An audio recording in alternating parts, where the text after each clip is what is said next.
Hi guys! What's up? Good day sa inyo lahat. Ngayon nga pala, food trip naman tayo. Titikman natin yung uwi nila Ninang Pao, nila Ninong Peds na natural dry mangoes ng Thailand. Tikman natin kung ano pinagkaiba sa ating dried mango.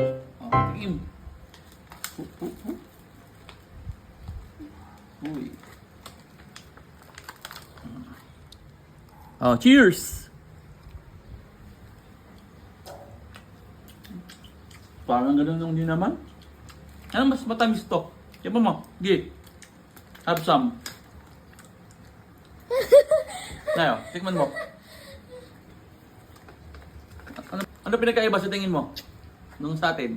Sa Thailand? Sige. Taste it. Ano masasabi mo? Masarap? Sarap nga.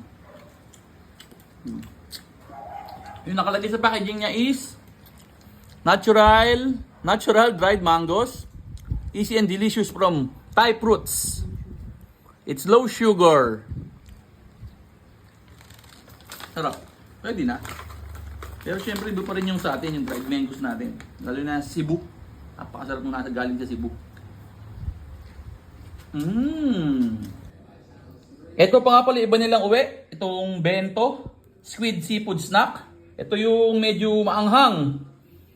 Pero ang sarap. Para siyang lasa siyang fish cake pero maanghang. Pero ganun ang ganun yung texture. Masarap. Sa mga pwede ito pulutan. Tapos yung syempre yung mango sticky rice. Nakain na pala namin, hindi ko na na-video. Naubos na namin yung mango sticky rice. Napakasarap guys. Panalong-panalo 'yon. Guys, ito pala, meron pala naitabing clip si Nanay Rachel ng mango sticky rice.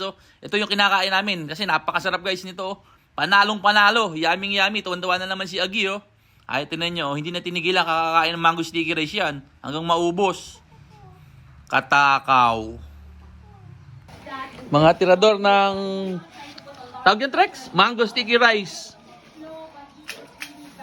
Katakaw. Tapos ito pa yung uwi sa atin, ni Ninang Pao, tsaka ni Ninang Trex, ni Ninang Mark, tsaka ni Ninang Jojo. Itong t-shirt, ang ganda. Polo. Thank you. Tigi-tigi sa kami yan. Ako, si Sak, si Nanay Rachel, si Sab, tsaka si Sab. Tigi-tigi sa kami ganyan t-shirt. Tapos syempre, ang uwi sa akin ni Brad, ni Kuya Pedro. Brad, thank you sa t-shirt.